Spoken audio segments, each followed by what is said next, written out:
شیطان ہمارے ساتھ ہر وقت ہے، اور اللہ کے نبی نے فرمایا کہ جب آدمی رب کی طرف آتا ہے، نماز کے لیے کھڑا ہوتا ہے، تو اس کے لیے ایک خاص قسم کا شیطان ہے، اس کا نام ہے حنظب۔ کیا نام ہے؟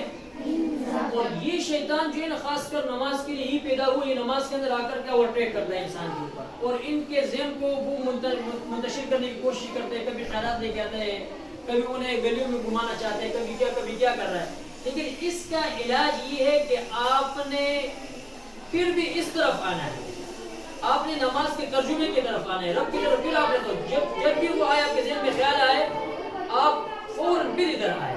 جب بھی آپ گئے، شروع میں آپ کا آیا فرسٹ ٹائم سورۃ فاتحہ میں آیا، آپ کو یاد ہے میں نماز میں تو آپ رکوع میں ڈائریکٹ اپنا خیال ادھر لے کے سبحان ربی العظیم کی طرف، حروف کی طرف، ان کی ادائیگی کی طرف، ان کے معنی کی طرف لیا، پھر بھی کیا، پھر بھی ادھر لیا۔ یہ ایک مقابلہ ہے، کیا ہے؟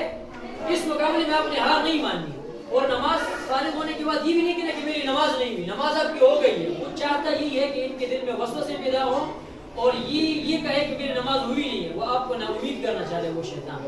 اس سے نا امید نہیں ہونا، بچے بچیاں دونوں گھر میں پڑھ رہے، مسجد میں پڑھ رہے، یہ خیالات آتے رہیں گے، اس کا کیا کریں گے؟ مقابلہ کریں گے۔ اب مسجد میں بنی ہوتی ہے نا محراب، محراب کا معنی اصل میں ایک معنی، اس کا معنی ہے لڑائی۔ کیا معنی ہے؟ یہ شیطان سے لڑنا ہے، مقابلہ کرنا ہے۔ اس لیے محراب میں جا کر کے آگے نماز پڑھانا پیچھے نماز پڑھنے سے مشکل ہوتا ہے۔ سمجھ گئے؟ انسان کافی کوشش کی، کبھی کبھی ہم بھی نماز پڑھ رہے ہوتے ہیں تو ایک رکعت کی وجہ سے میں کہ ہم نے رکوع نہیں کیے، یا ہم نے ایک سجدہ کیا ہے، یا ہم نے اس میں تسبیح دو مرتبہ پڑھی، ایک مرتبہ پڑھی، کچھ بھی نہیں ہوتا۔ آپ اپنی نماز کی طرف توجہ کریں، الفاظ کی طرف اور ترجمے کی طرف، تو یہ آپ کا نماز انشاءاللہ ہوگا۔ قبول کرنے والا کون ہے؟ رب ہے۔ لیکن شیطان کا مقابلہ آپ نے کیا کرنا ہے؟ نماز کے اندر بھی کرنا ہے اور باہر بھی کرنا ہے۔ جی اور کوئی سوال بتا تو دیا انگلش میں، دوبارہ غور سے سنیں گے۔ اب یہ نا کہ عید کی نماز کے لیے میں نے آپ کو کہا کہ سب سے پہلے آپ نے فجر کی نماز کے بعد غسل کرنا ہے، غسل کرنے کے بعد آپ نے کپڑے چینج کرنے ہیں، نئے کپڑے ہیں تو بہت اچھا، نئے کپڑے نہیں ہیں، پرانے ہیں، صاف ستھرے ہو اس کو پہنے، وہ بھی سنت ہے۔ اس کے بعد آپ ایسا کریں کہ مسواک کریں، ٹوتھ پیسٹ کریں، جو بھی چیز دانت صاف کرنے کے لیے، سرما لگائے، تیل لگائے، یہ سنت ہے۔ اور اس کے بعد کوئی میٹھی چیز، کھجور ہو، جلیبی ہو، گڑ ہو، چینی ہو، کوئی میٹھی چیز کھا کر کے آپ گھر سے نکلیں، اور راستے میں یہ کہتے ہوئے کہ اللہ اکبر لا الہ الا اللہ واللہ اکبر اللہ اکبر وللہ الحمد، آہستہ آواز میں کہ آپ خود سنیں، یہ سنت ہے۔ اور آپ پیادل جائیں مسجد کی طرف، اس پہ ثواب زیادہ ہوتا ہے۔ وہاں پر جب آپ مسجد میں جائیں، عیدگاہ میں پہنچے، جو بھی آپ کو جگہ ملی آپ اسی جگہ پہ بیٹھے، آگے جانے کی کوشش نہ کریں، لوگوں کے گردنوں کو بلند نہ کریں، جہاں جگہ ملے ادھر ہی بیٹھے۔ اس کے بعد امام صاحب جو ہے نا وہ نماز پڑھ، جو تقریر کر اس کو آپ نے سننا ہے، اس کے بعد وہ نماز پڑھائیں گے۔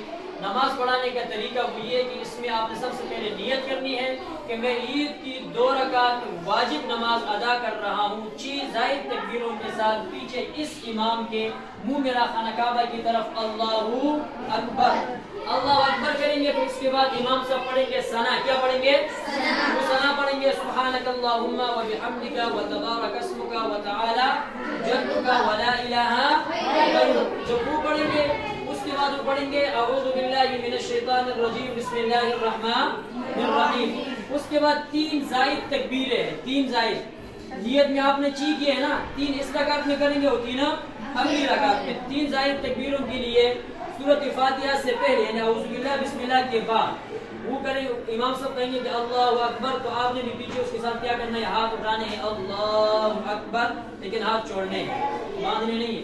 پھر اللہ اکبر 2، پھر 3 اللہ اکبر، اس میں پھر آپ نے ہاتھ باندھنے ہیں، کیونکہ آپ وہ اسٹارٹ کریں گے الحمدللہ رب العالمین، سورت بھی پڑھیں گے، پھر رکوع کریں گے، پھر 2 سجدے کریں گے، 1 رکعت مکمل۔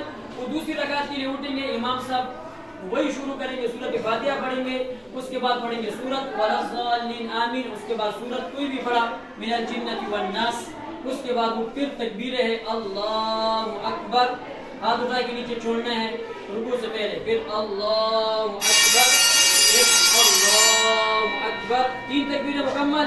اب چوتھے پہ ہاتھ نہیں اٹھانا، وہ رکوع کا ہے، اللہ اکبر، پھر رکوع پہ جانا ہے، ٹھیک ہے نا؟ پھر رکوع اور پھر اس طرح 2 سجدے، اس کے بعد جو ہے نا امام صاحب خطبہ دیں گے، خطبہ سننا واجب ہے، اس کے بعد دعا ہے، اور اس کے بعد آہستہ آہستہ کیا کرے؟ مسجد سے نکلے۔